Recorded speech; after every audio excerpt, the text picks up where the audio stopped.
હવે ગઈકાલે આપણે શરૂ કર્યું હતું વેપાર ખાતું, બરાબર. આપણે વેપાર ખાતાની અંદર જોઈ ગયા હતા કે ખરીદી અને શરૂઆતનો સ્ટોક ઉધાર લખતા હતા, પછી ખરીદ માલ પરત એ આપણે શું કરતા હતા, જમા લખતા હતા, એ પ્રકારનું કંઈક હતું. પછી વેચાણ આપણે જમા કરતા હતા અને ત્યારબાદ આપણે એક દાખલો ગણ્યો એ. હવે આજે આપણે ચલાવવા જઈ રહ્યા છે નફા નુકસાન ખાતું. ગઈકાલે જ્યારે આપણે વેપાર ખાતું ચલાવ્યું હતું ત્યારે મેં તમને કીધું હતું કે ભાઈ વેપાર ખાતું એ હવે એક વસ્તુ તમને કહી દઉં, જ્યારે ગઈકાલે પહેલો લેક્ચર હતો આ ચેપ્ટરનો, તો એ સમયે મેં તમને થોડું અલગ અલગ બતાવ્યું હતું. હકીકતમાં આવું નથી હોતું. જે અકાઉન્ટ્સ લખાય છે ને એ એક જ જગ્યાએ લખાય છે, પરંતુ ઉત્પાદનના ખર્ચા નોંધવા માટે વેપાર ખાતું બનાવવામાં આવે છે. જ્યારે જે આપણું વેચાણ કેન્દ્ર છે, જેનું આપણે ગઈકાલે પણ ઉલ્લેખ કર્યો હતો, એ વેચાણ કેન્દ્ર પર જેટલા પણ ખર્ચા અને આવકો છે એને નફા નુકસાન ખાતામાં લખવામાં આવે છે. સમજ પડી કે એટલે જ બંને ખાતા અલગ અલગ બનાવવામાં આવે છે. બીજી વસ્તુ તમને કહી દઉં કે વેપાર ખાતું અને નફા નુકસાન ખાતું બંને એક જ છે, બંનેની અંદર કંઈ ફરક નથી. પરંતુ વેપાર અને નફા નુકસાન ખાતું એટલે અલગ અલગ બનાવવામાં આવે છે જેથી વેપારને લગતા એટલે કે ઉત્પાદનને લગતા ખર્ચાઓ અલગ નોંધી શકાય, જ્યારે વેચાણ, વહીવટ અને એ સિવાયના જે ખર્ચાઓ છે એને આપણે અલગ નોંધીને તારવી શકીએ, કેમ કે બંને ખર્ચાઓ અલગ અલગ પ્લેસીસ ઉપર થાય છે. ક્લિયર? તો હવે આજે આપણે નફા નુકસાન પત્રકનો નમૂનો સમજી લઈએ. પેજ નંબર 115 ચોપડી ઉપર આપેલું છે તમને. તો પેજ નંબર 115 ચોપડીમાં તમે જોઈ શકો છો નફા નુકસાન ખાતાનું નમૂનો. તારીખ ખાલી જગ્યાના રોજ પૂરા થતા વર્ષનું. જ્યારે ગઈકાલે આપણે લેક્ચર લીધું હતું ત્યારે પણ મેં તમને કીધું હતું કે નફા નુકસાન ખાતું આખા વર્ષનું બનાવવામાં આવે છે, બરાબર. જે રીતે વેપાર ખાતું આખા વર્ષનું બનાવવામાં આવે છે એ રીતે નફા નુકસાન ખાતું પણ આખા વર્ષનું બનાવવામાં આવે છે. તો શ્રી ખાલી જગ્યાનું, તો અહીંયા જે પણ વ્યક્તિનું હોય, ગઈકાલે આપણે સંદીપ નામ લીધું હતું એને જ આપણે આગળ રાખીએ તો શ્રી સંદીપનું તારીખ 31/3/2020ના રોજ અથવા 21ના રોજ પૂરા થતા વર્ષનું આવું ટાઇટલ તમારે પહેલી લાઇનમાં લખવાનું અને બીજી ટાઇટલમાં એટ ધ મિડલ મોટા અક્ષરે લખવાનું નફા નુકસાન ખાતું. ક્લિયર? અહીંયા પણ બે બાજુ હશે, ઉધાર હશે અને જમા હશે. જે રીતે આપણે અગાઉ વેપાર ખાતું ચલાવે એમાં આપણે કીધું હતું કે ભાઈ આવે અથવા ખર્ચ એ ઉધાર, જાય અથવા કોઈ આવક હોય તો એ જમા, બરાબર. હવે અહીંયા પણ એ જ કન્સેપ્ટ રહેશે કે ખર્ચ અને નુકસાન ઉધાર, આવક અને લાભ જમા. જે રીતે આપણે આમનોંધમાં શીખી ગયા, ઉપજ ખર્ચ ખાતાનો નિયમ શું કહે છે કે ખર્ચ અને નુકસાન ઉધાર કરો, તો જેટલા પણ ખર્ચા અને નુકસાન છે એને આપણે ઉધાર બાજુ નોંધીશું અને જેટલી પણ આવકો છે એને આપણે કઈ બાજુ નોંધીશું? જમા બાજુ નોંધીશું, બરાબર. પરંતુ હવે ખર્ચાઓ છે તો ખર્ચાઓમાં પણ અલગ અલગ પ્રકાર હોય છે, બરાબર. તો આપણે સ્ટાર્ટિંગ કરીએ ફટાફટ. હવે ગઈકાલે આપણે વાત કરી હતી કે ભાઈ વેપાર ખાતું જે બનાવવામાં આવે છે તો એ વેપાર ખાતા આપણે કાચો નફો અથવા કાચી ખોટ મળે છે. ગઈકાલે આપણે એક ડેમો અને ઉદાહરણ નંબર 1 પણ ગણ્યું હતું, તેમાં તમે જોઈ શકો છો કે આપણે કાચો નફો કમાવ્યો હતો. તો કાચો નફો કે કાચી ખોટ જે પણ આવે, જેમ કે ગઈકાલનું એક્ઝામ્પલ લઈએ કે કાચો નફો આવ્યો હતો, તો મેં તમને ગઈકાલે કીધું હતું કે એ કાચો નફો ક્યાં મોકલવામાં આવશે? વેચાણ કેન્દ્ર ઉપર મોકલવામાં આવશે, બરાબર. અને પછી વેચાણ કેન્દ્ર શું કરશે? પોતાના ખર્ચા અને પોતાની આવકો એમાં શું કરશે? ઉમેરશે. અને ત્યારબાદ જે નફો આવશે એને આપણે શું કહીશું? ચોખ્ખો નફો. સમજ પડી ગઈ? હવે વેપાર ખાતેથી જે પણ નફો આવશે તો અહીંયા નફા નુકસાન ખાતામાં એને આપણે જમા બાજુ લખીશું. તમે પહેલાં જ જોઈ લો, જમા બાજુ એન્ટ્રી હશે. કાચો નફો બ્રેકેટમાં લખ્યું છે વેપાર ખાતે, કેમ કે અત્યારે જ સ્ટાર્ટિંગમાં જ મેં તમને કીધું કે નફો કે આવક શું થશે? જમા. તો નફો છે તો જમા કર્યું. જો કદાચ વેપાર ખાતામાં ખોટ આવી હોત તો એ ખોટને આપણે ક્યાં લખી હોત? અહીંયા ઉધાર. તો તમે જો ઉધાર બાજુ એ આવે છે. તો તમે જ્યારે પણ નફા નુકસાન ખાતું બનાવો તો તમારે ઉધાર અને જમા બંને બાજુ એક એક લાઈન છોડી દેવાની, કેમ કે જે પણ વેપાર ખાતામાંથી નફો કે નુકસાન આવશે. હવે આપણે જોઈ લઈએ ફટાફટ નફા નુકસાન ખાતામાં, બરાબર. તો નફા નુકસાન ખાતામાં પહેલો ખર્ચ છે ઓફિસ, બ્રેકેટમાં લખેલું છે વહીવટી / ઓફિસ ખર્ચા. હવે પહેલાં તો આને સમજીએ. જો કદાચ આની વ્યાખ્યા આપણે સમજી જઈશું ને તો આપણે પછી ખર્ચ યાદ રાખવામાં એટલી તકલીફ નહીં પડે. જો નામ શું કહે છે? ઓફિસ ખર્ચા. મેં તમને પહેલાં જ કીધું કે ઉત્પાદન ક્યાંક બીજે થશે અને એનું વેચાણ એટલે કે એની ઓફિસ ક્યાંક બીજે હશે. તો ઓફિસમાં જેનું વેચાણ કેન્દ્ર છે, જ્યાં જે વહીવટ માટે, શબ્દ સાંભળી લેજો, જે આપણી ઓફિસ છે, જે વહીવટ માટેના ખર્ચા છે, તમામ ખર્ચા અહીંયા આવશે. હવે સર વહીવટ કરવા માટે શું શું જરૂરી છે? તો ધંધામાં જે પણ વહીવટ કરવું હોય અથવા ધંધો ચલાવવો હોય એને આપણે એમ પણ કહી શકીએ કે ધંધો ચલાવવા માટે જે જરૂરી ખર્ચાઓ છે એ જો ખર્ચા આપણે એ ના ચૂકવે તો આપણો ધંધો બંધ થઈ જાય. વહીવટ ખર્ચાને સારી રીતે સમજવું હોય તો જે ખર્ચાઓ ધંધો ચલાવવા માટે ખૂબ જ ઉપયોગી હોય ઓર અગત્યના, જેના વગર ધંધો ચલાવવો અશક્ય જેવું થઈ જાય, તો એ ખર્ચાઓને આપણે વહીવટી ખર્ચા કે ઓફિસ ખર્ચા કહીશું. અથવા બીજી રીતે તમે આમ પણ યાદ રાખી શકો કે જે ખર્ચા ઓફિસમાં થાય, તો ભાઈ ઓફિસમાં શું થાય, તો ભાઈ પગાર ચૂકવવું પડે કે ના ચૂકવવું પડે? પગાર ચૂકવવું પડે, બરાબર. પછી એ સિવાય બીજા ખર્ચા કયા કયા થઈ શકે તમે વિચારો તો વીજળી ખર્ચ હોય. હા, હવે ઓફિસ છે તો ઘણા બધા આપણને પેપર, ડોક્યુમેન્ટ્સ, બિલ બનાવવા માટે પેપર, એ બધા ખર્ચાને આપણે શું કહીશું? સ્ટેશનરી ખર્ચ, બરાબર. પછી બીજા કયા ખર્ચા હોઈ શકે વિચારો તમે? તો એક છે ઓડિટ ફી. ઓડિટ ફી, હવે ઓડિટ શું છે પહેલાં એ સમજાવી દઉં તમને કે ભાઈ ઓડિટ ફી એટલે કે આપણો, તમને મેં પહેલાં જ કીધું કે દરેક કંપની માટે 31/3/2000 એટલે 31 માર્ચના રોજ વાર્ષિક હિસાબ લગાવવા ફરજિયાત છે. હવે હિસાબો કોણ લખે? અકાઉન્ટન્ટ. પણ અકાઉન્ટન્ટ એ જ નોકરીમાં કામ કરે છે, એ કંપનીમાં કામ કરે છે, સોરી, તો એ જ કંપનીમાં કામ કરે છે, તો કદાચ એવું બની શકે કે અકાઉન્ટન્ટ ડમી અકાઉન્ટ એટલે કે ખોટા અકાઉન્ટ લખી શકે, કેમ કે માલિક જે કે એ કરી શકે, અને એ પછી હિસાબોનો કોઈ લોકો એનો ઉપયોગ કરે તો લોકો ગેરમાર્ગે દોરાય.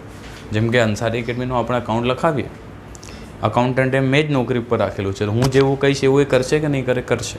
તો કદાચ એવું બની શકે હું એને વધારે મિલકતો બતાવવાનું કહી દઉં, વધારે આવક બતાવવાનું કહી દઉં, એ બતાવી દેશે, અને એ હિસાબો જોઈને કોઈક વ્યક્તિ જે મારી આ ક્લાસીસમાં રોકાણ કરવા ઈચ્છતો હોય એ રોકાણ કરે કે ના કરે? કરી દે. એટલે હિસાબો સાચા છે કે ખોટા એની કહેવાય ને કે આપણે સ્પષ્ટતા નથી કરી શકતા.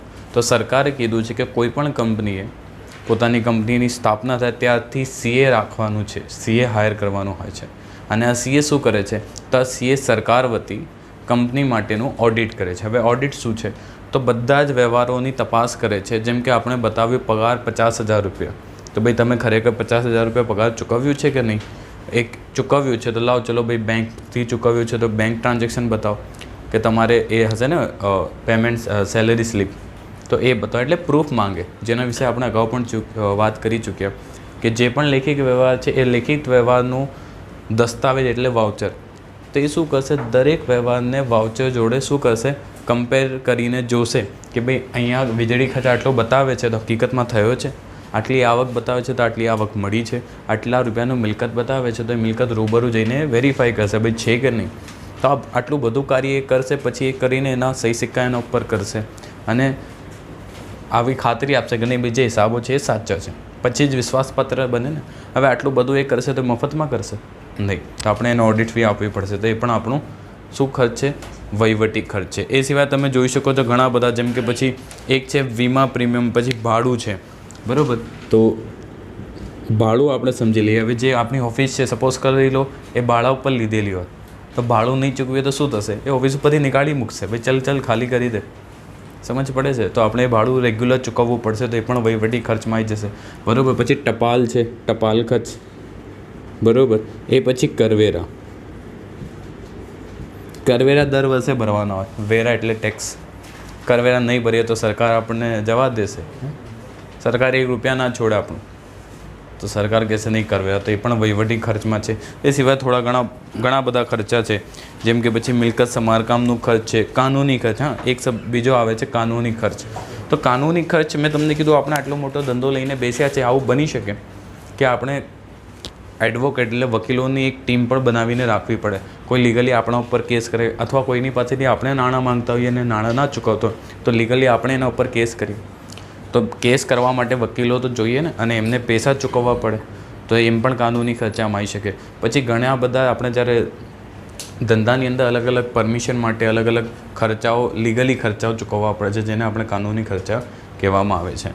પછી એના પછી તમે જુઓ છે સૌથી આવે છે પ્રોવિડન્ટ ફંડમાં ફાળો. હવે આ એક વસ્તુ બહુ સરસ આવી કે પ્રોવિડન્ટ ફંડમાં ફાળો, અને આ શા માટે જરૂરી છે, બરાબર. તો સૌથી પહેલાં પ્રોવિડન્ટ ફંડમાં ફાળો સમજવા પહેલાં આપણે સમજી લઈએ પ્રોવિડન્ટ ફંડ, કે ભાઈ પ્રોવિડન્ટ ફંડ શું છે. તમારામાંથી કોઈકને ખ્યાલ કરી કે ભાઈ પ્રોવિડન્ટ ફંડ શું છે? પ્રોવિડન્ટ ફંડ, ચલો તો થોડું આપણે આના વિશે સમજી લઈએ.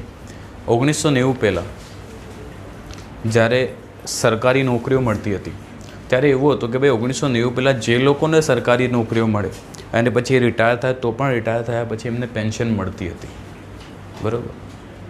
જે પણ 1990 પહેલાં તમારામાં પણ કોઈ અડોશી પડોશી કોઈ રિશ્તેદાર કોઈક હોય તો એમને જઈને તમે જોજો, એમને આમાંથી કોઈકને 1990 પહેલાં નોકરી મળી હશે તો એમનું પેન્શન ચાલુ હશે. હા, 1990 પછી જે નોકરીઓ લાગ્યા એમને પેન્શન મળતું નથી.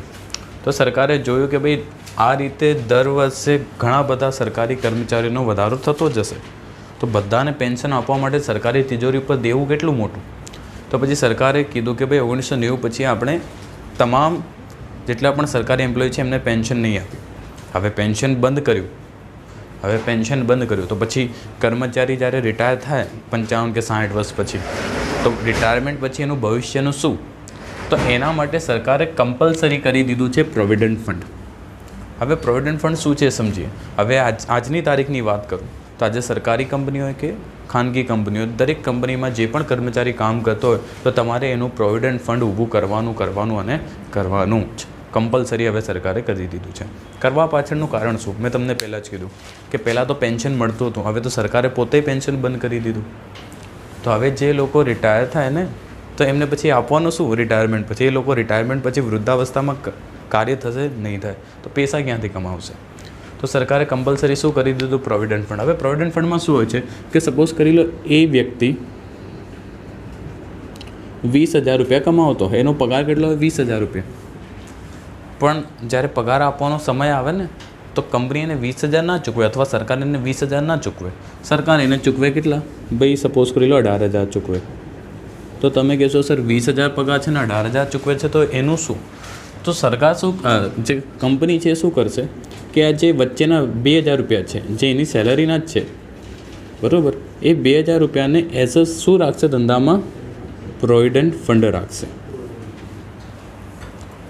દર વર્ષનું જે મહિનાનું પગાર હોય છે મહિનામાંથી અમુક રકમ આવે, એ ટકાવારી જુદી જુદી હોય. ક્યાંક 2,000 રૂપિયા કપાતા હોય, કંઈક 3,000 કમાતા હોય, જેટલી સેલરી એના ઉપરથી પર્સન્ટેજ કાઢવામાં આવે છે. એ ડિફર હોઈ શકે, અલગ અલગ હોઈ શકે. હવે 2,000 રૂપિયા કંપનીએ 2,000 રૂપિયા તો કાઢી લીધા. હવે 2,000 રૂપિયામાં કંપનીએ તો કાઢ્યા, લેકિન કંપનીનો પણ કંઈક હક છે ને. આજે જે કર્મચારી છે એ કામ કરે છે તો કોના માટે કરે છે?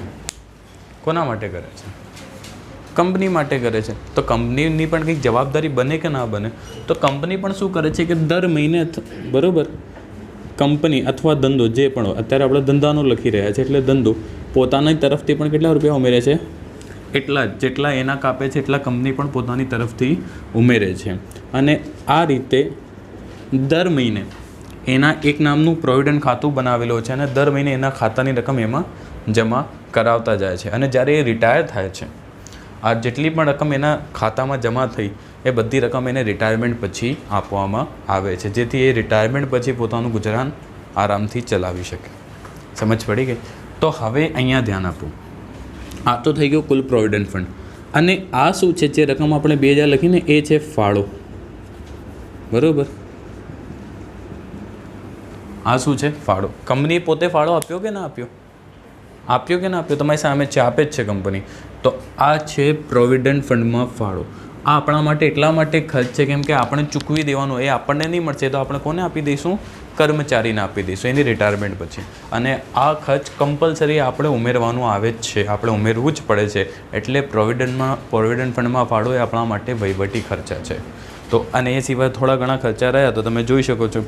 રાજકીય વીમા યોજનામાં ફાળો, સ્ટાફ ઉત્કર્ષ ફંડ એટલે કે સ્ટાફ વેલફેર ખર્ચ અને સ્ટાફની તાલીમનો ખર્ચ. અમુક વાર સ્ટાફને તાલીમ પણ કંપની પોતાના ખર્ચે આપે છે, એ પણ ધંધાનો એક ભાગ છે. તમારે આપવું જ પડે. જો તમે તાલીમ નહીં આપો તો જે કર્મચારી છે એમનો વિકાસ થાય છે નહીં. Clear or not? તો વહીવટી ઓફિસ ખર્ચા તમે આમ યાદ રાખી શકો કે જે ખર્ચા ધંધા માટે ફરજિયાતપણાનું છે, જે કરવા જ પડે ધંધા, એને આપણે શું કહીશું?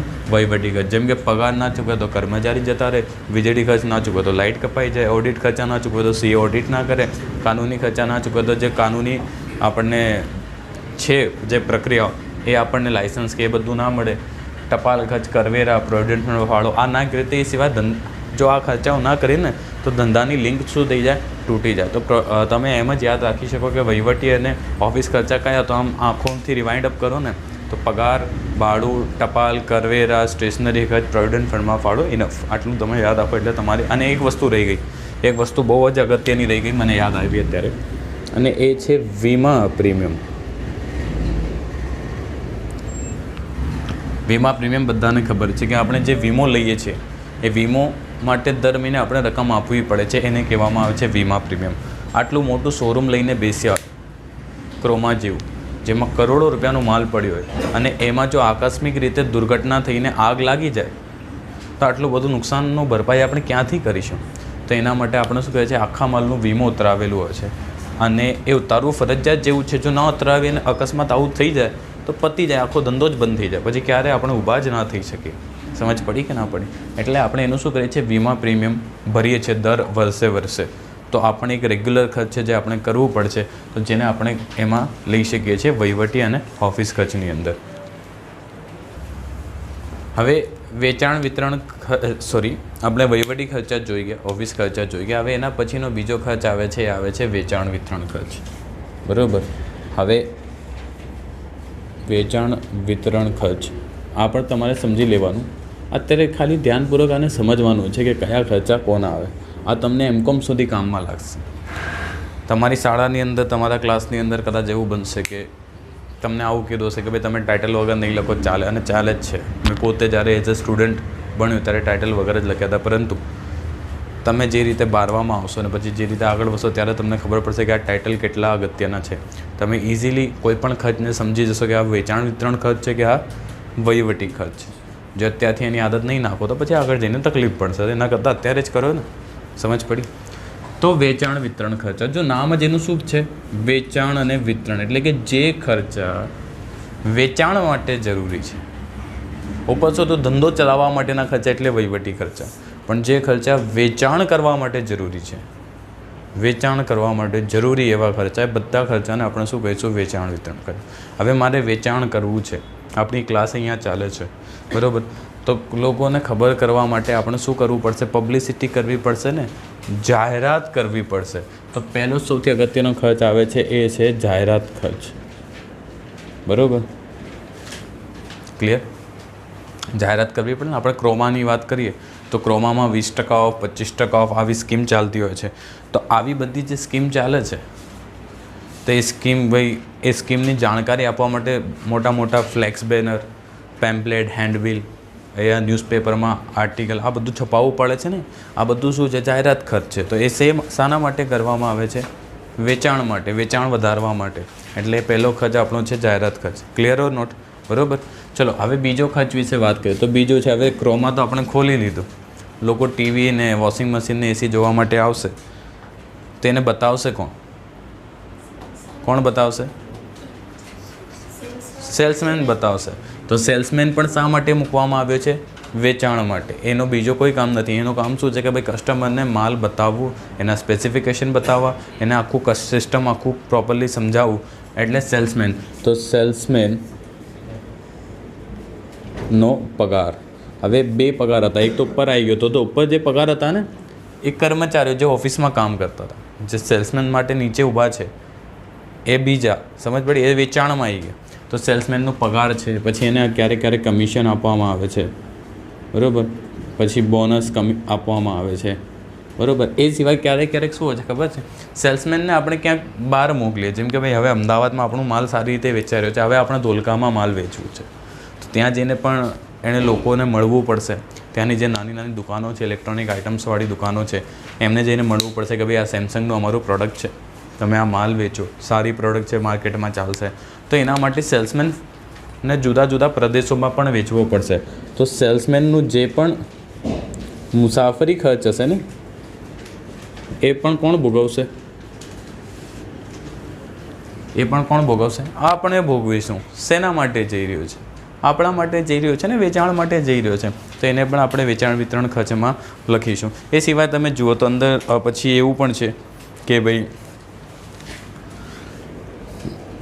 જાવક માલ ગાળા ભાડું એક, બરાબર. હવે પહેલાં આ સમજાવી લઈએ ભાઈ આ જાવક માલ ગાળા ભાડું શું છે. તો ગઈકાલે જ મેં તમને શીખવાડ્યું તો આવક માલ ગાળા ભાડું. માલ આવતું ક્યાં હતું? કારખાને, એટલે ઉત્પાદન કેન્દ્ર ઉપર. હવે જ્યારે માલ અહીંયા આવ્યો, જેમ કે કોઈ એક્સ પર્સન આપણા શોરૂમમાં આવ્યો, એણે 1 લાખ રૂપિયાનું એસી ખરીદ્યું આપણી પાસેથી, અથવા 1 લાખનું રેફ્રિજરેટર આપણી પાસેથી ખરીદ્યું. હવે એનો ક્રોમાથી, આપણે જે આશ્રમ રોડ પર ક્રોમા છે ત્યાંથી એનો ઘર છે, સપોઝ કરી એનો ઘર છે સેટેલાઇટમાં, તો એને આપણે એમ કહીશું કે સર તમારે ડિલિવરી ચાર્જ પણ ભરવું પડશે નહીં. અને તમને ખબર હશે આપણે ઘણા બધા લોકો ક્રોમામાંથી ખરીદી કરી ચૂક્યા છે. એ લોકો free of delivery, free of charge એટલે કે ફ્રી ડિલિવરી એ લોકો પ્રોવાઈડ કરે છે. તો એ લોકો ફ્રી ડિલિવરી પ્રોવાઈડ કરે છે, પરંતુ જે લોડિંગમાં લાવવાવાળો છે કે જે પણ વ્હીકલમાં લાવવાવાળો વ્યક્તિ છે, શું એ મફતમાં લાવશે? નહીં. એ તો પૈસા લેશે ને આપણી પાસેથી, નહીં તો કોની પાસેથી લેશે? ક્રોમાવાળા પાસેથી લેશે. તો માલ જાય છે અને જે માલ જાય છે એનું જે ગાળું ભાડું ચૂકવવાનું હોય છે એ શેના માટે ચૂકવવાનું હોય છે? વેચાણ માટે. એટલે જાવક માલ ગાળા ભાડું એ આપણું વેચાણ વિતરણનો ખર્ચ છે. Clear or not? એ પછી અમુક વાર ગોડાઉન પણ રાખવામાં આવે છે, તો વખારનું ભાડું, બરાબર. એ સિવાય પેકિંગ, બરાબર. પેકિંગ છે, પેકિંગ માટે જે ખર્ચ હોય એ પણ આમાં આવી જશે. આમાં કદાચ નહીં હોય બુકની અંદર, છે પેકિંગ ખર્ચ છે, બરાબર. એ પછી તમે એક ઓર છે તો એ છે આપેલ વટાવ. આ અગત્યના ખર્ચા છે. હવે આપેલ વટાવ શું? ઘણી વખત આ તો ચલો હવે ક્રોમાને છોડો ને, આપણી આસપાસ ઘણી જગ્યાએ આવા મોટા મોટા બેનર વાંચી છે, 20% ઓફ, 25% ઓફ, 30% ઓફ, અમુક જગ્યાએ તો 50% ઓફ ચાલે છે. તો આ બધું જે ઓફ આપવાનું કારણ શું છે? આ વટાવ, જેને ડિસ્કાઉન્ટ ઇંગ્લિશમાં કહેવામાં આવે છે, ગુજરાતીમાં એને શું કહેવામાં આવે છે? વટાવ. તો આ વટાવ આપવાનું કારણ શું? કે ભાઈ લોકો આવે, સસ્તું જોઈને માલ ખરીદે, વેચાણ વધે. તો જે વટાવ આપીએ છીએ ને આપણે, તો એ વટાવ પણ આપણો કયો ખર્ચ કહેવાય? વેચાણ વિતરણ ખર્ચ કહેવાય. આજે આપણે ઘણી વખત જઈએ છીએ ને 100 રૂપિયાની વસ્તુ, લેકિન પછી કોઈક દિવસ ત્યાંથી નીકળતા હોઈએ 100 રૂપિયાની પણ, તો બોર્ડ મારેલો ભાઈ 100 વાળી વસ્તુ 70 રૂપિયામાં. તો જરૂર નહીં હોય તો પણ આપણે લેવા જઈશું, ભાઈ ચાલ ને 30 રૂપિયાનો ફાયદો થાય છે, ફરી નહીં મળે લઈ લઈએ, કામમાં લાગશે. તો વટાવથી શું થાય છે? વેચાણ વધે છે. તો આપેલ વટાવ, આપેલ આપણે વટાવ આપ્યો, તો આ વટાવ પણ આપણા માટે કેવો ખર્ચ ગણાશે? વેચાણ વિતરણ ખર્ચ ગણાશે. બોલો ક્લિયર ઓર નોટ? તો વેચાણ વિતરણ ખર્ચમાં બસ આટલી જ આઈટમ તમે યાદ રાખો તો ઇનફ છે.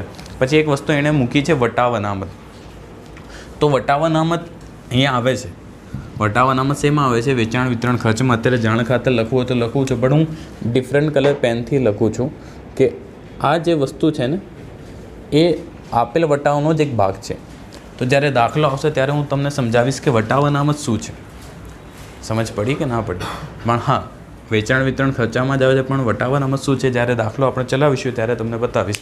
તો અત્યારે આમ જ ફટાફટ રિકોલ કરી લઈએ. ભાઈ વેચાણ વિતરણના ખર્ચા એટલે કે એવા ખર્ચા જે વેચાણ માટે ખૂબ જ અગત્યના. તો વેચાણ માટે જાહેરાત કરવી પડે, સેલ્સમેનને પગાર, કમિશન, બોનસ આપવું પડે, પછી વખાર હોય તો ગોડાઉનનું ભાડું, પેકિંગનું ભાડું, બરાબર, જાવક માલ ગાળા ભાડું અને વટાવ આપવો પડે. બસ આટલા જ ખર્ચા ધ્યાનમાં લો એટલે વેચાણ વિતરણ ખર્ચા આપણા પૂરા થયા. Clear or not? બરાબર. હવે બે ખર્ચા પતી ગયા, તો હવે ત્રીજું ખર્ચ આપણે જોઈ લઈએ નફા નુકસાન ખાતાની ઉધાર બાજુ. પહેલો વહીવટી આપણે જોઈ ગયા, બીજું વેચાણ વિતરણ જોઈ ગયા, ત્રીજું છે આપણું નાણાકીય ખર્ચ. હવે આ ખર્ચને સમજવા માટે આનું નામ જ કાફી છે, બરાબર. બરાબર, નાણાકીય ખર્ચ આપણને આપેલું છે, તમે જોઈ શકો છો અહીંયા થોડુંક નાણાકીય ખર્ચ.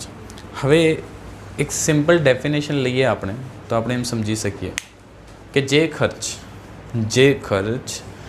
નાણાં મેળવવા પાછળ થયો હોય, શબ્દ સાંભળી લેજો, જે ખર્ચ નાણાં મેળવવા માટે થયો હોય.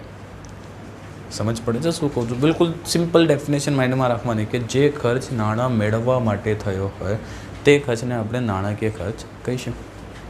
જેમ કે આપણે બેંક લોન લઈએ બેંક પાસેથી, એક એક્ઝામ્પલ છે. તો બેંક જે આપણી છે આપણને લોન આપે છે તો એમને એમ આપશે કે એના ઉપર કંઈક લેશે આપણી પાસેથી. શું લેશે? વ્યાજ લેશે. મફતમાં તો આપે નહીં ને. આપણે કંઈક ફાધરની તો બેંક છે નહીં કે મન ફાવે એટલું પૈસા ઉપાડી લાવે, નહીં, આવું નહીં ચાલે. તો બેંક પાસેથી આપણે લોન લઈશું તો એ આપણી પાસેથી શું માંગશે? વ્યાજ માંગશે. તો બેંક લોનનું વ્યાજ ઓર કોઈ પણ વ્યાજ, પછી જેમ કે મૂડી પર વ્યાજ, બરાબર. હવે મૂડી પર વ્યાજ શું છે સમજાવી દઈએ. આ વસ્તુ પણ સમજવા જેવી છે. મૂડી પર વ્યાજ અહીંયા કેમ લખ્યું? મૂડી કોણ લાવે ધંધામાં? માલિક લાવે. હવે તમારા મનમાં પ્રશ્ન થવો જોઈએ કે સર માલિક જ જ્યારે મૂડી લાવે તો પછી એ મૂડી પર વ્યાજ કેમ લેશે? કેમ કે ધંધો તો એનો જ છે ને, બરાબર. તો તમને ગઈકાલે એક સિદ્ધાંત મેં બતાવ્યો હતો કે ભાઈ આખર સ્ટોકમાં ભવિષ્યના નુકસાનને ધ્યાનમાં લો, ભવિષ્યના નફાને ધ્યાનમાં ના લો, બરાબર. એ રીતે એક સિદ્ધાંત છે કે ધંધા કે એકમ અને ધંધાનો માલિક બંને કેવા છે? જુદા જુદા વ્યક્તિ છે. ભલે આ માલિક જ ધંધો ચલાવે છે, પણ તો પણ માલિક ધંધા પાસેથી કંઈ પણ લઈ જશે તો એ દેવાની જેમ અથવા લેણાની જેમ એની અસર થશે. તો મૂડી કોણ આપશે? માલિક આપશે. હવે તમે વિચારો, આપણે એકાઉન્ટ શું કહે છે? ભાઈ તમારે ધંધાનો માલિક અને ધંધો બંને અલગ અલગ વ્યક્તિ છે, એટલે બંનેના હિસાબો અલગ અલગ લખાશે. બંનેના હિસાબો કેવા લખાશે? અલગ અલગ લખાશે.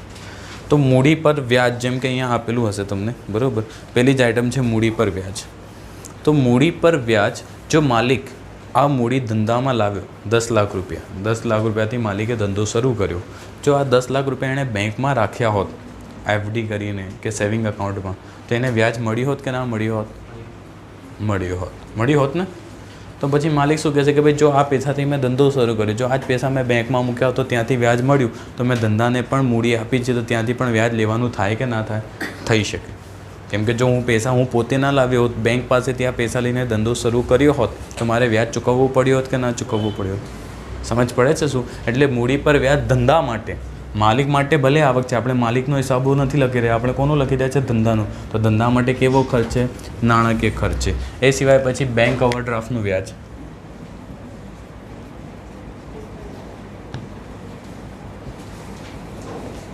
બરાબર. તો બેંક લોન અને બેંક ઓવરડ્રાફ્ટ બંને સેમ જ છે. બેંક લોન 2 વર્ષ, 5 વર્ષ, 10 વર્ષ માટે હોય છે. બેંક ઓવરડ્રાફ્ટ 1 વર્ષ કરતાં ઓછા સમય માટે હોય છે. તો એ પણ આપણે લઈશું બેંક ઓવરડ્રાફ્ટ, તો એના ઉપર પણ આપણને વ્યાજ ચૂકવવું પડશે. એ સિવાય છે બેંક ચાર્જીસ અને બેંક કમિશન. શોર્ટમાં જેટલા પણ નાણાકીય ખર્ચા છે, એટલે નાણાં પાછળ થતા ખર્ચા છે અથવા નાણાંને કારણે થતા ખર્ચા છે, એ તમામ ખર્ચાઓને આપણે શેમાં રેકોર્ડ કરીશું? નાણાકીય ખર્ચામાં. તો ક્લિયર? એમ જ યાદ રહી જાય. વ્યાજ, કોઈપણ પ્રકારનું વ્યાજ, મૂડી પર વ્યાજ, લોનનું વ્યાજ, ઓવરડ્રાફ્ટનું વ્યાજ, બેંક ચાર્જીસ અને bank commission. Clear or not? તો આ થઈ ગયા આપણા નાણાકીય ખર્ચા. ને હવે આપણે છેલ્લું ટાઇટલ જોઈ લઈએ. અને આપણું છેલ્લું ટાઇટલ હવે છે, બરાબર, તો છેલ્લું ટાઇટલ આપણું આવશે અન્ય ખર્ચ અને નુકસાન.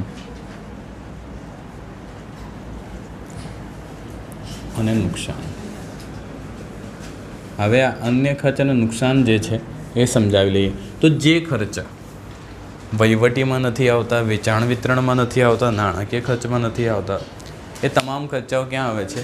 અન્ય ખર્ચમાં આવે છે. એ તમામ ખર્ચા ક્યાં આવે છે? અન્ય ખર્ચ અને નુકસાન. તો સૌથી મોટું અન્ય ખર્ચ હોય ને, સૌથી મોટો અન્ય ખર્ચ, તો એ છે ઘસારો. બરાબર. ઘસારો એ મહેસૂલી ખર્ચ છે. આના વિશે આપણે અગાઉ તમને લેક્ચરમાં શીખવાડી ચૂક્યા છે કે ઘસારો શા કારણે મહેસૂલી ખર્ચ છે. તો ઘસારો અહીંયા આવશે. પછી એ સિવાય આપણે વાત કરી નુકસાનની, બરાબર. જેમ કે તમે પાછળ તમારા પેજ ઉપર ટર્ન ઓફ કરો તો તમને ઘણી બધી વસ્તુ દેખાશે. તો પહેલી તો એણે લખ્યું છે ધર્માદા ખર્ચ, બરાબર. પછી અન્ય ખર્ચમાં નીચે એણે ઘસારો ને બધું લખ્યું છે. તો આપણે તો પહેલે શરૂઆત કરી ઘસારાથી, જે કદાચ તમારે આમાં આપેલું છે. હા, છે મિલકતો પરનો ઘસારો. પણ એક વસ્તુ તમને બતાવી દઉં. ગઈકાલે જ્યારે આપણે વેપાર ખાતું લખાવ્યું હતું, તો ત્યાં એવું હતું ઘસારાના મિલકતો પર કારખાનાની મિલકતો પર ઘસારો. તો કારખાનાની મિલકતોનો ઘસારો ક્યાં જાય? વેપાર ખાતે જાય. કેમ કે એ મિલકતો ક્યાં પડી છે? ઉત્પાદન કેન્દ્રમાં. તો એનો ઘસારો ક્યાં ગણાશે? ત્યાં. અને આપણી ઓફિસમાં પણ ઘણી બધી મિલકતો છે, જેમ કે ફર્નિચર છે, વાહનો છે, મિલકત છે. તો એ બધાનો જે ઘસારો છે, ઓફિસના યંત્રો, ઓફિસની મિલકતોનો ઘસારો ક્યાં નોંધાશે? અહીંયા નોંધાશે. સમજ પડી ગઈ? કન્સેપ્ટમાં મિસકન્સેપ્ટ ના થતા. કારખાનાની મિલકતનો ઘસારો ક્યાં જાય? વેપાર ખાતે ઉતાર. અને ઓફિસની મિલકતોનો ઘસારો ક્યાં જ આવે? અહીંયા જાય. ક્લિયર? પછી એ સિવાય બીજું ધર્માદા, બરાબર. ધર્માદા એટલે કે ધર્મની રાહ ઉપર આપી દેવાનું, એટલે ધર્માદા ખર્ચ. કોઈકને આપણે નથી આપી દેતા ચંદો કરીને, એમ જ કોઈ ગરીબ દેખાય એમની મદદ કરવી, એમ પૈસા આપી દેવા, દાન કરવા, એ બધા જ પૈસા સેમ આવી જાય છે ધર્માદા ખર્ચમાં. પછી એ સિવાય નુકસાનમાં, તો પહેલો જ નુકસાનમાં આપણે લઈએ તો ગાલખાત. તો હવે અહીંયા ગાલખાતમાં તમારે આખો ચાર્ટ યાદ કરવાનો. પહેલાં હવે ગાલખાત કાચા સરવૈયા. આ ચાર્ટ અત્યારે હું સમજાવીશ નહીં, કેમ કે અત્યારે સમજાવવાનો કોઈ અર્થ રહેતો નથી, તમને સમજ પણ નહીં પડે. તો જ્યારે આપણે આનો દાખલો ચલાવીશું ને, ત્યારે તમને ડિટેલમાં આખો ચાર્ટ સમજાવીશ કે ભાઈ ગાલખાત કાચા સરવૈયા શું છે, ગાલખાત હવાલો શું છે, ગાલખાત અનામત હવાલો શું છે, અને ગાલખાત અનામત કાચા સરવૈયા શું છે. અત્યારે ખપ પૂરતું તમારે આ જે ચાર્ટ છે એ તમારે યાદ કરી લેવાનું. તો ગાલખાત કાચા સરવૈયા આવે, જે તમને કાચા સરવૈયામાં આપેલી હશે, પ્લસ ગાલખાત હવાલો જે આપણે ગણીશું, પ્લસ ગાલખાત અનામત હવાલો એ પણ આપણને હવાલામાં આપી દીધી હશે, બરાબર. પછી આનું ટોટલ ઇનર કોલમ કરવાનું, જેમ કે આપણે આમ ખર્ચા લખતા હોઈએ ને, તો આનું ટોટલ ઇનર કોલમ કરવાનું. પછી એક લાઈન છોડીને મનમાં બોલવાનું ગાલખાદ અનામત કાચા સરવૈયા, અને પછી જે ટોટલ આવે એને આપણે બહાર મૂકી દેવાનું. તો સિક્વન્સ યાદ કરવી હોય તો કા અને કા વચ્ચે શું બે હ, તો કા હ કા, શરૂઆત ગાલખાદ ગાલખાદ, અનામત અનામત, તો ગાલખાદ કાચા સરવૈયા, ગાલખાદ હવાલા પ્લસ ગાલખાદ અનામત હવાલા માઇનસ ગાલખાદ અનામત કાચા સરવૈયા. સમજ પડી કે ના પડી? ફરીથી કહું છું, આપણે રટ્ટા નથી લખવાઈ રહ્યા, આપણે તમને આને આખું કન્સેપ્ટ શીખવાડીશું, પરંતુ જ્યારે દાખલો હશે ને ત્યારે મજા આવશે. આપણી પાસે એક ફિગર હશે તો તમે સમજશો કે શા કારણે આખું ચાર્ટ બનેલું છે. અને એ સિવાય કોઈ પણ રીતે થયેલ નુકસાન,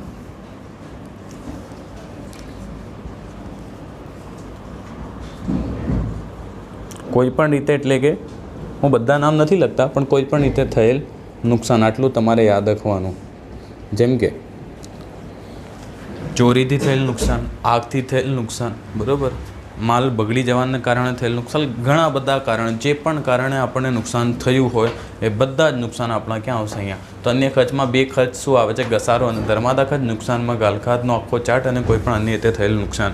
તો આખી હવે નફા નુકસાન ખાતાની આપણી ઉધાર બાજુ પતી ગઈ છે. ટોટલ 4 ટાઇટલ છે. પહેલું ટાઇટલ છે વહીવટી ઓબ્લિક ઓફિસ ખર્ચા, બીજું છે વેચાણ વિતરણ ખર્ચો, ત્રીજું છે નાણાકીય ખર્ચા, ચોથું છે આપણું અન્ય ખર્ચ અને નુકસાન. વહીવટી ખર્ચમાં આપણે ફરીથી રિકોલ કરી લઈએ તો વીજળી ખર્ચ, ભાડું, કમિશન, બોનસ, બરાબર, ઓડિટ ફી, કાનૂની ખર્ચ, સ્ટેશનરી ખર્ચ, ટપાલ ખર્ચ, વીમા પ્રીમિયમ, પ્રોવિડન્ટ ફંડમાં ફાળો. વેચાણ વિતરણમાં આવી જઈએ એટલે કે જે ખર્ચા વેચાણ વિતરણ માટે અગત્યના હોય એ બધા ખર્ચાને આપણે વેચાણ વિતરણના ખર્ચા કહીશું. જેમ કે ભાઈ સેલ્સમેનનો મુસાફરી ખર્ચ, પગાર, કમિશન, બોનસ સેલ્સમેનનો, બરાબર. પછી જાહેરાત ખર્ચ છે, વખાર ખર્ચ છે, પેકિંગ છે, જાવકમાલ ગાળા ભાડું છે, બરાબર, પેકેજિંગ, શોરૂમના ખર્ચા છે, પ્રદર્શનનો ખર્ચ છે. આ બધું જે છે એમાં આવી જશે વેચાણ વિતરણ. નાણાકીય ખર્ચ, જે નાણાં પાછળ થયા, તો વ્યાજ કોઈ પણ જાતનું, ચાહે બેંક લોનનું, બેંક ઓવરડ્રાફ્ટનું, મૂડી પર, બેંક ચાર્જિસ, બેંક કમિશન, અન્ય ખર્ચ અને નુકસાન. અત્યારે જ આપણો ઘસારો, ધર્માદા, ગાલખાદનો ચાર્ટ અને કોઈ પણ રીતે થયેલ નુકસાન, અને એની સાથે આપણી ઉધાર બાજુ પૂરી થઈ. હવે આપણે આવતા રહીએ નફા નુકસાન ખાતાની જમા બાજુ, બરાબર. તો નફા નુકસાનની જમા બાજુ પર અત્યારે આપણે તમને એક જ ડેફિનેશનમાં આખી વસ્તુ સમજાવી દઈશું. આખા ટાઇટલ તમને બતાવવાની કંઈ જરૂર નથી. જમા બાજુ એક જ ટાઇટલ આવે છે ને એ છે આવકો. શું આવે છે? હવે દાખલાની અંદર એક વસ્તુ સમજી લેવાની, વેચાણ સિવાય કોઈ પણ આવક હોય, વેચાણ સિવાય કોઈ પણ આવક હોય, જેમ કે આપણને મળેલ કમિશન હોય, કમિશન મળ્યું, દલાલી મળી, બરાબર, ભાડું મળ્યું.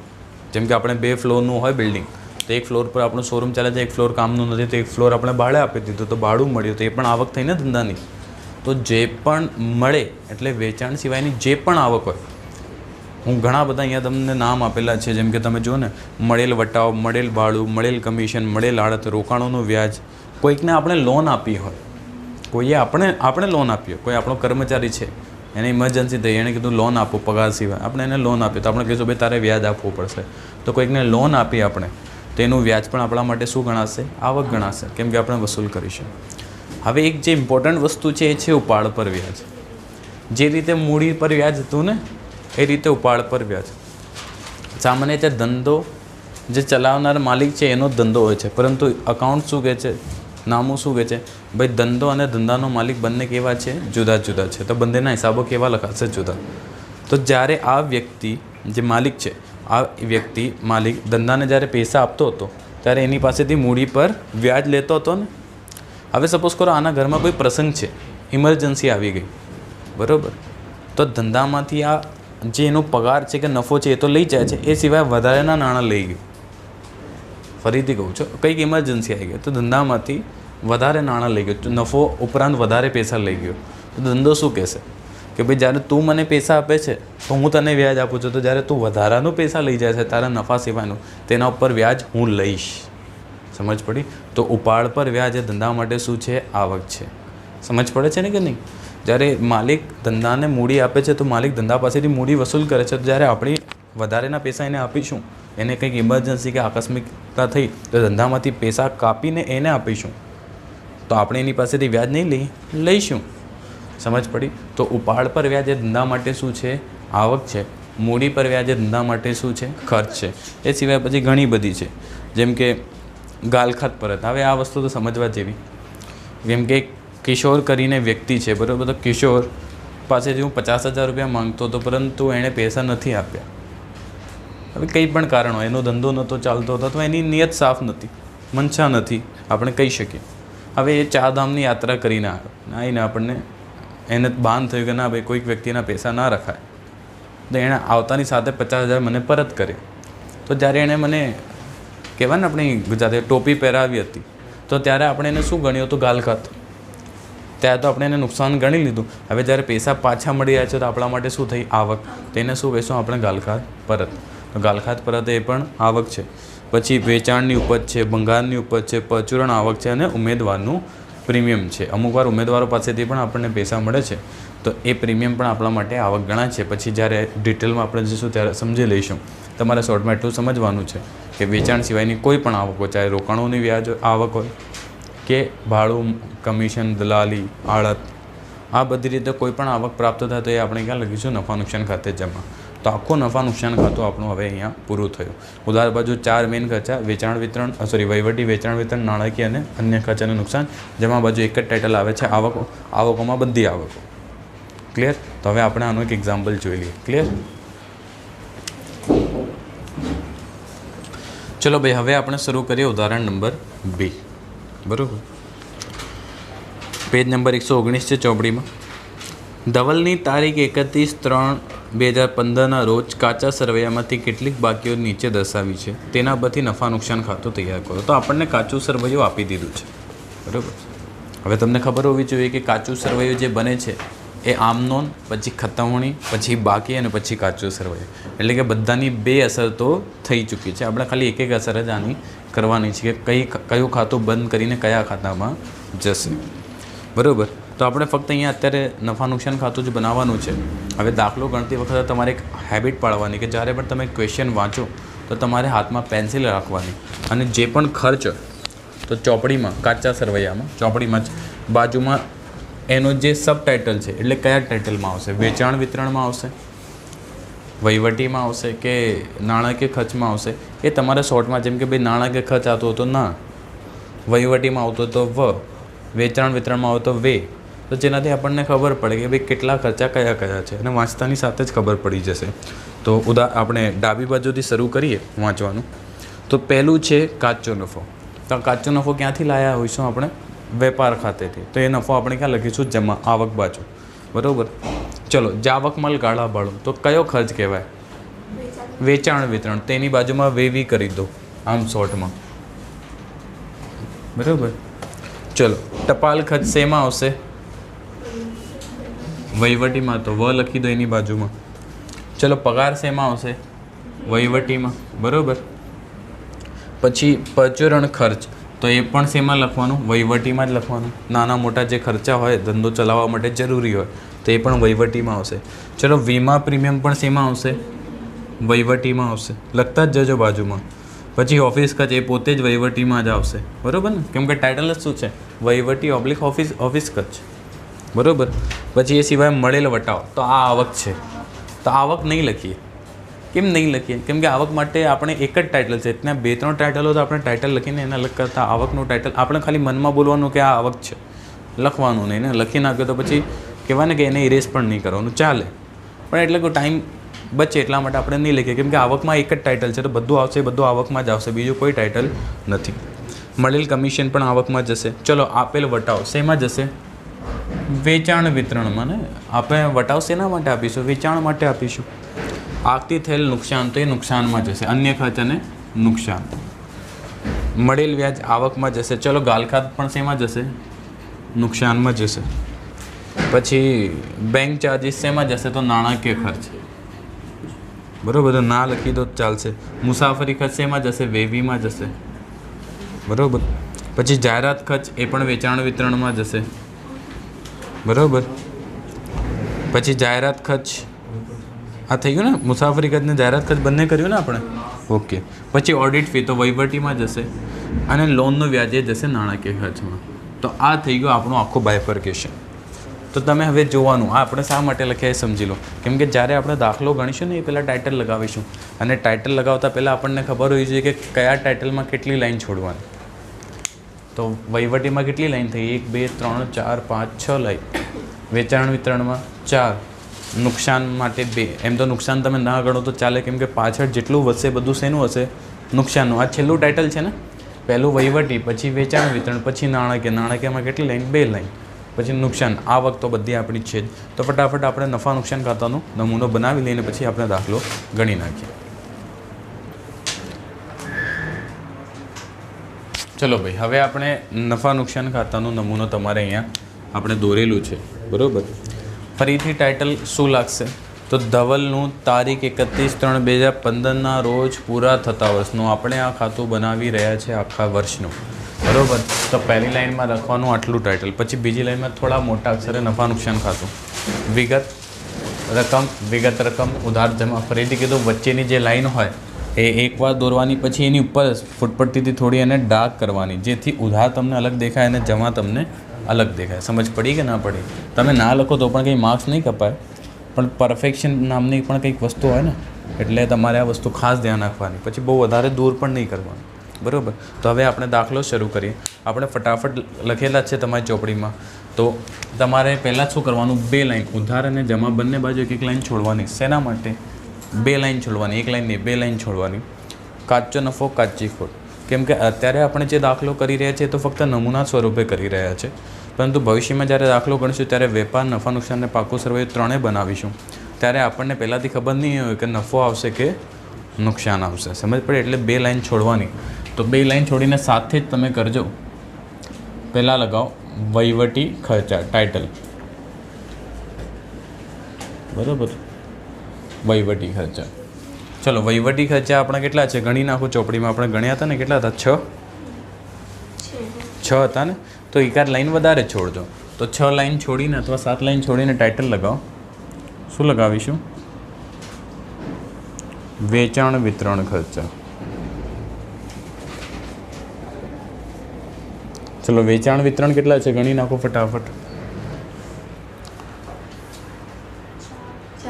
4 છે ને, તો 5 લાઈન. એક આરી વધારે જ છોડવાની. પછી ટાઇટલ લગાવો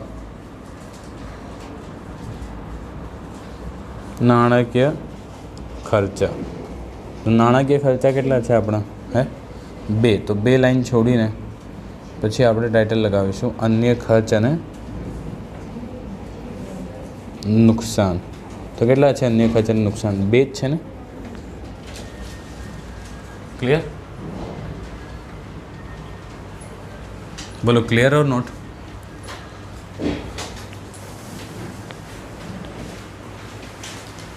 તો ચલો, અને હવે જમા બાજુ 2 લાઈન છોડીને એક ટાઇટલ લગાવવાનું, અને એ છે આપણું શું? આવકો. તો કોલન અને અંડરલાઈન. બસ આ થઈ ગયા ટાઇટલ. ચલો સ્ટાર્ટ કરીએ આખો દાખલો. ચલો, પહેલી જ આઈટમ શું આવે છે? કાચો નફો. તો કાચો નફો આપણા માટે નફો છે. મેં તમને પહેલાં જ કીધું કે તમામ ખર્ચાઓ ક્યાં લખાશે? ઉધાર. તમામ આવક કે નફો ક્યાં લખાશે? જમા. તો કાચો નફો ક્યાં લખાશે? જમા બાજુ. પણ આ નફો ક્યાંથી લાવીએ છીએ આપણે? વેપાર ખાતેથી. તો શું લખાય? વેપાર ખાતે ડેશ કરીને લખવાનું કાચો નફો. તો કેટલા રૂપિયા છે? 70,000 રૂપિયા. અમુક લોકો અહીંયા કાચો નફો લખે છે, ચાલે, પ્રોબ્લેમ નથી. પરંતુ અકાઉન્ટ શું કહે છે કે આપણે જ્યારે પણ એક ખાતામાંથી બીજા ખાતામાં લઈ જઈએ તો ખતવણી થાય. અને ખતવણીની આમનોંધ કેવી રીતે થાય? જે ખાતામાં ઉધાર હતું તો એમાં જમાનું નામ, અને જે જમા હતું ત્યાં ઉધારનું નામ. તો આપણે જમા બાજુ કયા ખાતાનું નામ લખ્યું? ઉધાર હતું. તો વેપાર ખાતે ડેશ કરીને શું લખવાનું? કાચો નફો. ક્લિયર? લખતા જજો સાથે. તો વેપાર ખાતે ડેશ કાચો નફો 70,000 રૂપિયા, બરાબર. ચલો, હવે બીજી આઈટમ આવે છે જાવક માલ ગાળા ભાડું. તો જાવક માલ ગાળા ભાડું કેટલા રૂપિયા આપણને આપ્યું છે? કેટલું આપ્યું છે? 2,000. તો વેચાણ વિતરણમાં આવશે. તો લખો જાવક માલ ગાળા ભાડું 2,000 રૂપિયા. ક્લિયર? આગળ વધીએ. પછી ટપાલ ખર્ચ. તો ટપાલ ખર્ચ એ વહીવટી ખર્ચ છે. તો વહીવટી ખર્ચામાં લખો ટપાલ ખર્ચ કેટલા રૂપિયા? ટપાલ ખર્ચા 1,000 રૂપિયા. પછી એ સિવાય આગળ વધીએ. પછી શું છે પગાર છે, તો પગાર પણ શેમાં આવે? વહીવટી ખર્ચામાં આવે. તો લખો વહીવટીમાં પગાર કરીને કેટલા રૂપિયા? 12,000 રૂપિયા. આ 6 લાઈન છે તો બિલકુલ કટ ટુ કટ લખજો, વધારે લાઈનો ના છોડતા, નહીં તો લખવાની જગ્યા નહીં રહે. ચલો એના પછી પરચુરણ ખર્ચ, તો એ પણ શેમાં આવશે? વહીવટી ખર્ચમાં. તો લખો વહીવટી ખર્ચમાં પરચુરણ ખર્ચ કેટલા રૂપિયા? કેટલા? 2500. પછી શું આવે છે? એ પછી શું? વીમા પ્રીમિયમ. વહીવટી ખર્ચ છે તો લખો વહીવટી ખર્ચમાં વીમા પ્રીમિયમ કેટલા રૂપિયા? 1800. પછી ઓફિસ ખર્ચ, એ પણ અહીંયા જ આવશે તો લખો અહીંયા ઓફિસ ખર્ચા કેટલા રૂપિયા? 1500. એ પણ વહીવટી ખર્ચનો ભાગ છે. એ પછી શું આવે છે? મળેલ વટાવ. તો આવક છે તો આવક બાજુ લખો મળેલ વટાવ કેટલા રૂપિયા? 4,700. 4,600. ચલો એ પછી શું આવે છે? શું? મળેલ કમિશન. ઓકે, તો મળેલ કમિશન આવક છે તો એ પણ જમા લખો મળેલ કમિશન કેટલા રૂપિયા? 1,400 રૂપિયા. એ સિવાય પછી આપેલ વટાવ, તો વેચાણ વિતરણ ખર્ચનો એક ભાગ છે. હા, તો લખો અહીંયા આપેલ વટાવ 1,400 રૂપિયા. ચલો પછી આગથી થયેલ નુકસાન, કોઈ પણ નુકસાન એ નુકસાનમાં આવશે. બરાબર, તો હું થોડું ટાઇટલને સેટ કરું છું, મને થોડું જગ્યાનું પ્રોબ્લેમ થશે એટલે, તો તમે 2 મિનિટ લખી નાખો તમે, બટ હું અહીંયા એડજસ્ટ કરું છું. નાણાકીય ખર્ચાનું ટાઇટલ થોડું ઉપર લઈ લઈએ ને પછી અન્ય ખર્ચ અને નુકસાન. તો એમાં આપણે લખીશું શું? આગથી થયેલ નુકસાન કેટલા થયું? નુકસાન 800 રૂપિયા. ક્લિયર? આગળ વધીએ. પછી મળેલ વ્યાજ, તો એ પણ આવક છે તો લખો આવક બાજુ મળેલ વ્યાજ કેટલા રૂપિયા? 3,000 રૂપિયા. પછી ગાલખાત, તો ગાલખાત હવે તમે જો આખો દાખલો આપણે વાંચ્યો છે, ફક્ત એક જ ગાલખાત આપી છે અને આ જે ગાલખાત છે એ કાચા સરવૈયારી છે. બરાબર, તો આપણે તો મનમાં બધું બોલવાનું. આ તો એક દાખલો છે, એક નમૂના તરીકેનો દાખલો છે એટલે એક આઈટમ આવે છે, આગળ ઘણી બધી આઈટમ આવશે તો મનમાં બોલવાનું ગાલખાત કાચા સરવૈયા તો છે. આ જે છે ને ગાલખાત કાચા સરવૈયા કહેવાય. પછી મનમાં જ બોલવાનું પ્લસ ગાલખાત હવાલા તો છે નહીં, કોઈ પણ હવાલો જ નથી દાખલામાં. પ્લસ ગાલખાત અનામત હવાલો નથી, માઇનસ ગાલખાત અનામત કાચા સરવૈયા તો એ પણ નથી. તો એક જ વસ્તુ છે તો સીધી સીધી ક્યાં લખી દેવાની? 12. તો ગાલખાત બ્રેકેટમાં તો લખવાનું હોય કાચા સરવૈયા કેટલા રૂપિયા? 1,000 રૂપિયા. ચલો હવે એના પછી આગળ વધીએ. બેંક ચાર્જિસ છે એ પણ નાણાકીય ખર્ચમાં આવે તો લખો બેંક ચાર્જિસ કેટલા રૂપિયા? Bank charges 500. ચલો હવે એના પછી તો વેચાણ વિતરણ ખર્ચનો ભાગ છે તો લખો અહીંયા મુસાફરી ખર્ચ 600 રૂપિયા. બરાબર, પછી એના પછી તે પણ અહીંયા જ આવશે વેચાણ વિતરણમાં તો લખો જાહેરાત ખર્ચ કેટલા રૂપિયા? 1,200 રૂપિયા. પછી ઓડિટ ફી, આ વહીવટીમાં આવશે તો લખો અહીંયા ઓડિટ ફી કેટલા રૂપિયા? 3,000 રૂપિયા. પછી તો લોનનો વ્યાજે કયો ખર્ચ ગણાય? નાણાકીય ને લોન લીધી, નાણાં લીધા તો ખર્ચ થયું ને, તો લખો અહીંયા કેટલા રૂપિયા? 3500. બરાબર, પછી બસ પતી ગયું ને, તો બધી આઈટમ આપણી પતી ગઈ. હવે તમારે આટલું કર્યા પછી ફરીથી એ જ જોવાનું કે ભાઈ ઉધાર બાજુ વધારે છે કે જમા બાજુ, અને તમે જો આનું વેરાયટી આખું તમને બધા જ ખર્ચા એના ટાઇટલની સાથે આની જ દેખાશે. આ ફાયદો સમજ પડી ગઈ. તો તમે જુઓ તો ઉધાર બાજુ એક પણ કોઈ 70,000 જેવું નથી, અહીંયા 70,000 છે તો ટોટલ કઈ બાજુનો વધારે આવશે? જમા. તો ચલો જમા બાજુનો સરવાળો કરો, જે બાજુનો સરવાળો વધારે હોય પણ 2-3 લાઈન છોડીને કરજો. બરાબર, તો જમા બાજુનો સરવાળો કેટલો આવે છે? 79. ઓકે, તો બંને બાજુ લખો 79,000 એટલે 79,000.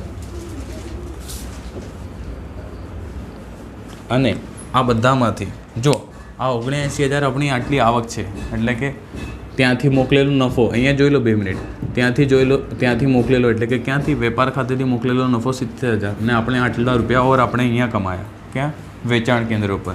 તો ટોટલ કેટલી આવક થઈ 79,000. એમાંથી આ બધા ખર્ચા આપણે શું કરવાના બાદ. તો હવે જે વધશે આપણો નફો હશે એ ચોખ્ખો નફો, એમાંથી હવે આપણે કોઈને કંઈ આપવાનું નથી. તો બધા ઉધારના ખર્ચાઓ માઇનસ કરી દો એમાંથી 79,000માંથી, અને જે આવે એને રાઉન્ડ કરીને લખો. કેટલો રૂપિયા આવે છે બોલો ફટાફટ.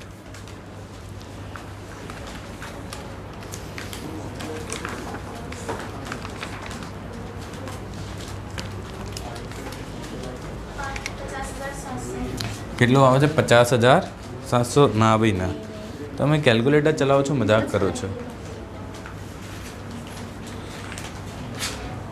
બધા ફિગર કીધા એટલે તો 46,200. તો હા, તો 2 જણનું આવી ગયું એટલે આ જવાબ સાચો. તો 46,200. હવે બિલકુલ ધ્યાનથી પહેલાં જોઈ લો આટલું.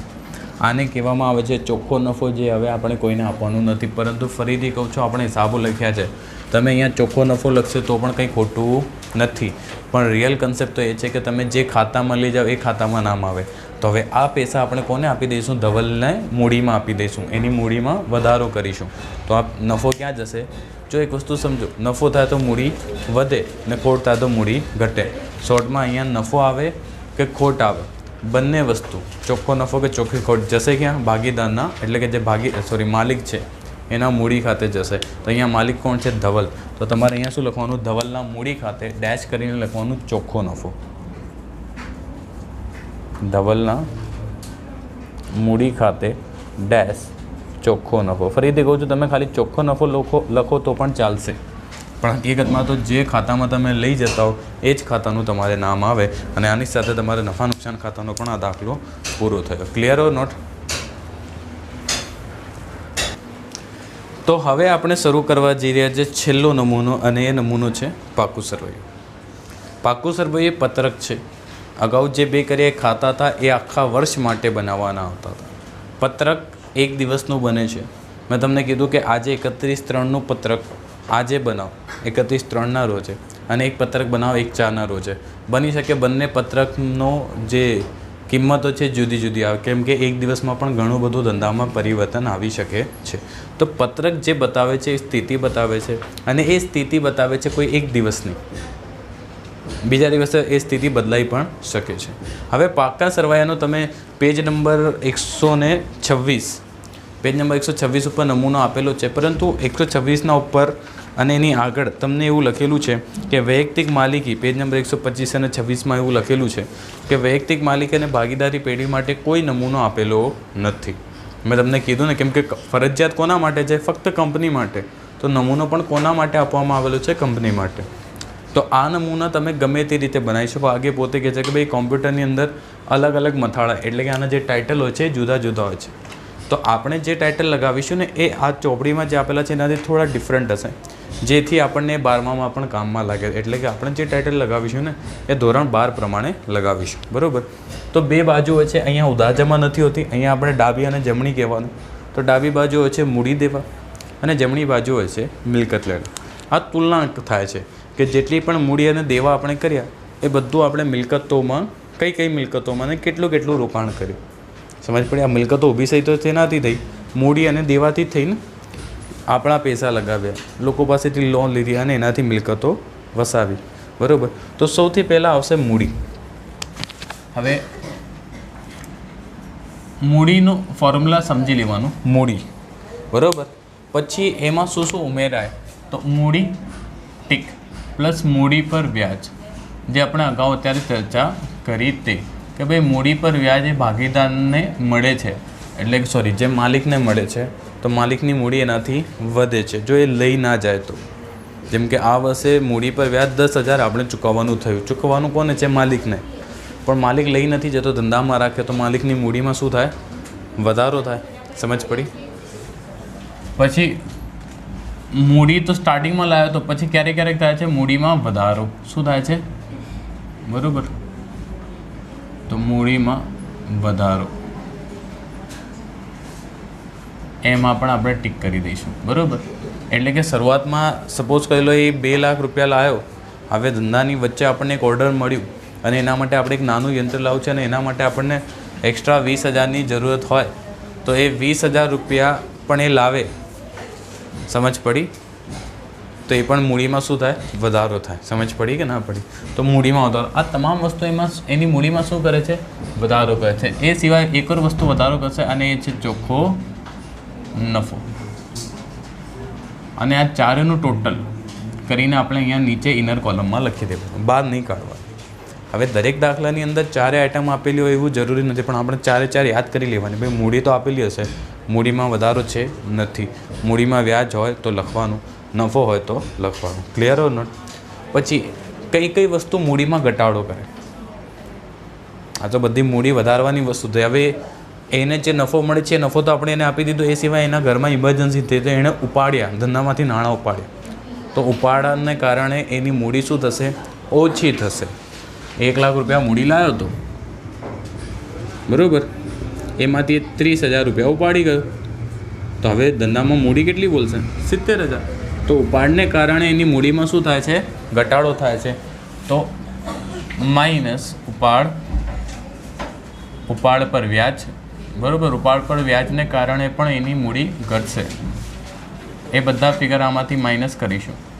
બરાબર, પછી એક છેલ્લું છે એ છે ચોખ્ખી ખોટ. બરાબર, અને એક ઓર છે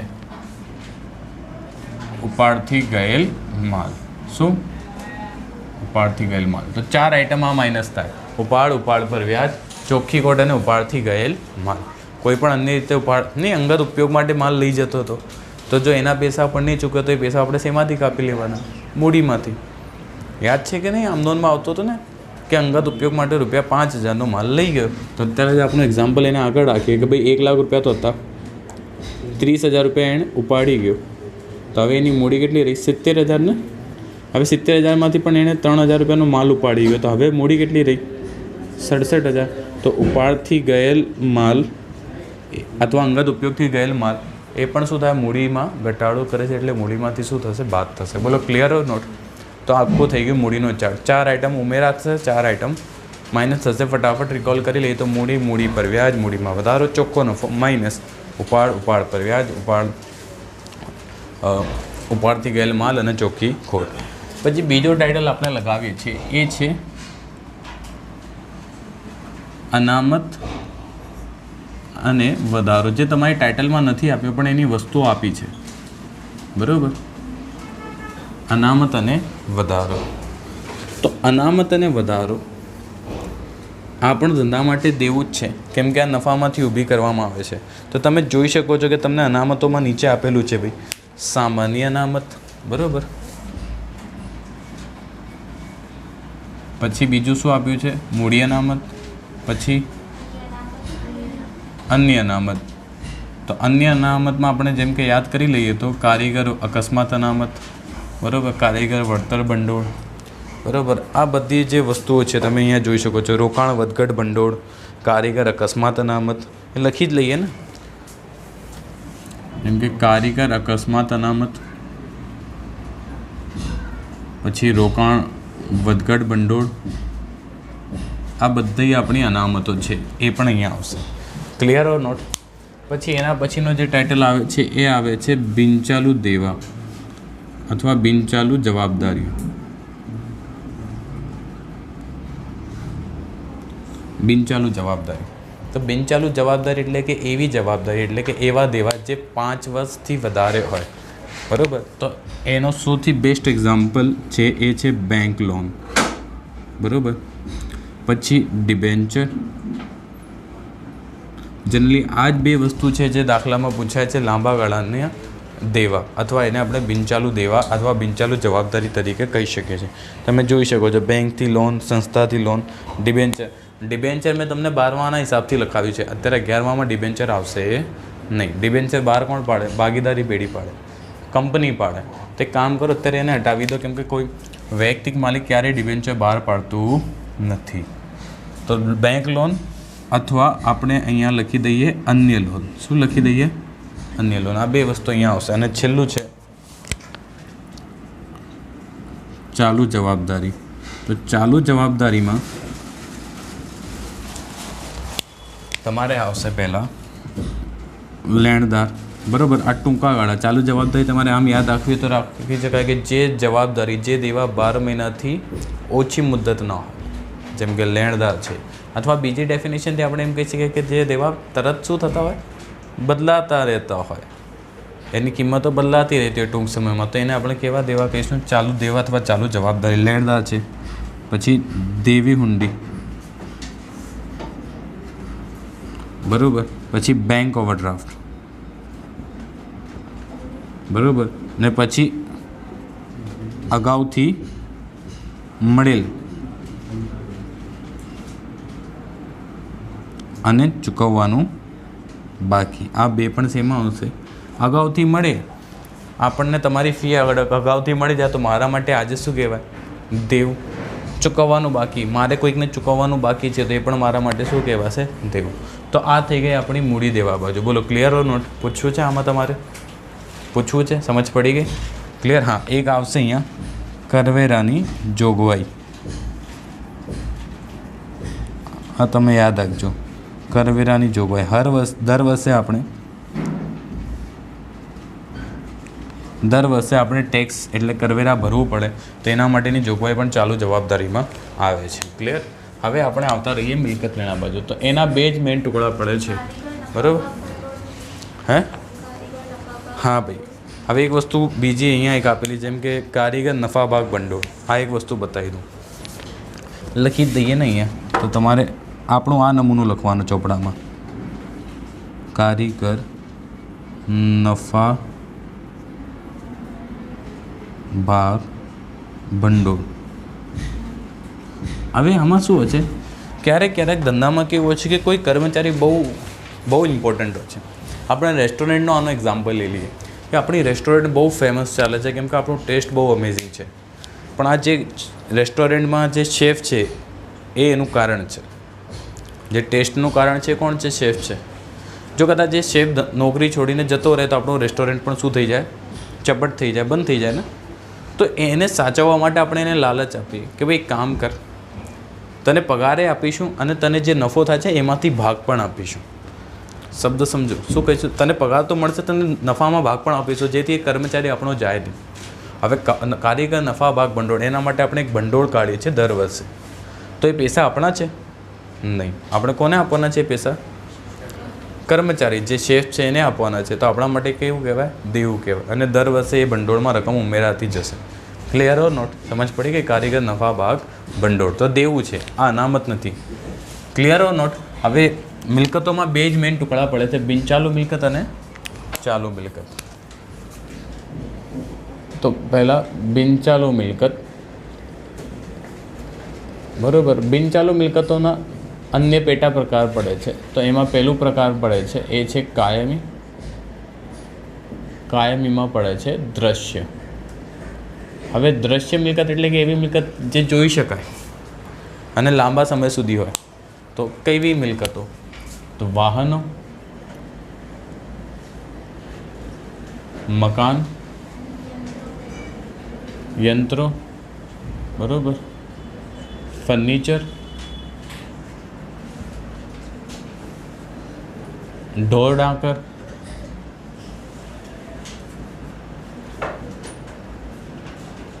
અને વગેરે. સમજ પડી ગઈ? જે ધંધામાં લાંબા સમય સુધી રહેતી હોય. બરાબર. ફર્નિચર, મકાન, યંત્રો, વાહનો, ઢોર ડાંકર, આ બધી આપણી થઈ ગઈ કાયમીમાં દ્રશ્ય મિલકતો. બીજો પ્રકાર પડે છે અદ્રશ્ય, એટલે કે એવી મિલકતો જે જોઈ નથી શકાતી. બરાબર. તો જોઈ નથી શકાતી એવી મિલકતો કઈ? છતાં મિલકત છે કાયમી. તો સૌથી પહેલી આવે છે પાઘડી. બરાબર. એના વિશે આપણે અગાઉ ચર્ચા કરી ચૂક્યા. પછી આવે છે ટ્રેડમાર્ક. ખબર છે ને ટ્રેડમાર્ક? ઘણી કંપનીઓના ટ્રેડમાર્કો છે, આપણે એની કોપી નથી કરી શકતા. કોપી કરવું તો આપણે એમને શું આપવું પડે? પૈસા આપવા પડે, નાણાં આપવા પડે, તો એમના માટે શું છે? મિલકત છે, અદૃશ્ય મિલકત છે.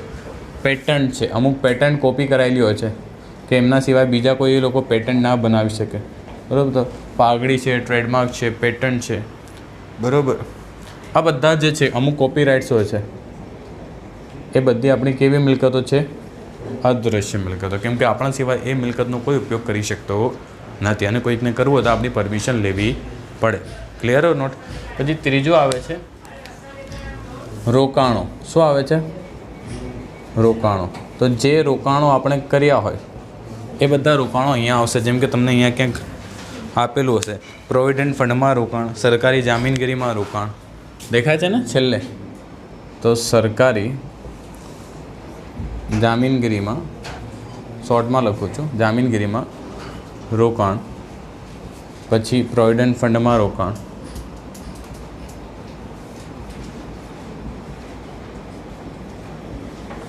હવે પ્રોવિડન્ટ ફંડમાં રોકાણ. તમે કન્ફ્યુઝ થશો, સર પ્રોવિડન્ટ ફંડનો રોકાણ, પ્રોવિડન્ટ ફંડમાં ફાળો એ ખર્ચ હતું.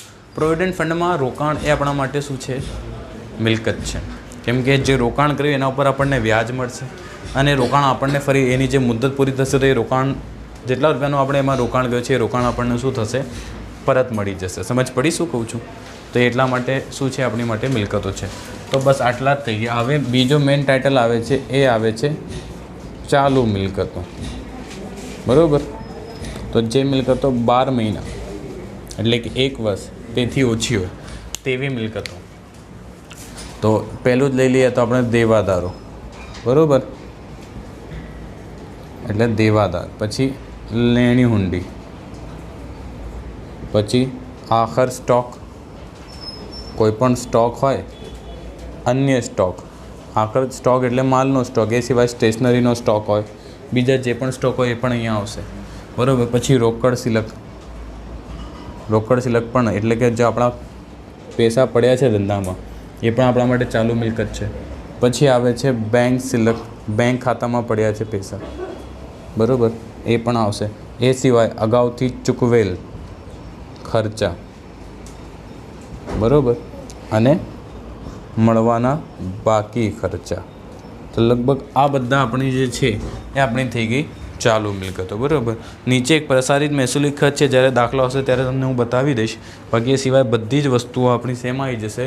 ચાલુ મિલકતોમાં આવી જશે. અને આ સિવાય હવે હા, કોઈકને આપણે લોન હોય, ધીરેલી લોન, તો ધીરેલી લોન પણ આપણે શેમાં લખવાની? આમાં જ લખી દેવાની, ધીરેલી લોન. કોઈને લોન આપી આપણે કોઈ બેંક નથી તો આપણે કોઈને લોન આપીશું, એ નાની રકમની હશે અને નાની મુદ્દતની હશે, એટલે ચાલુ મિલકત ગણાશે. અને છેલ્લે હવે બંને બાજુનો સરવાળો કેવો આવવો જોઈએ? સરખો. તો વાર્ષિક હિસાબમાં એક વેરાયટી છે કે ભાઈ બંને બાજુનો સરવાળો સરખો આવી જાય એટલે દાખલો સાચો. એટલે કે મૂડી સામે દેવ મિલકતો. કેમ કે આ પત્રક તુલના બતાવે છે કે આટલા બધા દેવા આપણે ક્યાં રોક્યા? તો દ્રશ્ય મિલકતમાં, અદૃશ્ય મિલકતમાં, ચાલુ મિલકતમાં રોકાણ કર્યું. એટલે કે જેટલા દેવા હોય એટલી જ આપણી પાસે મિલકતો હોય. ક્લિયર હોય નોટ? તો બંને કેવા આવવા જોઈએ? સરખા. તો ફટાફટ આ પત્રક તમારા ચોપડામાં ઉતારી લો આઇટમ સાથે, પછી આપણે દાખલા જોઈએ.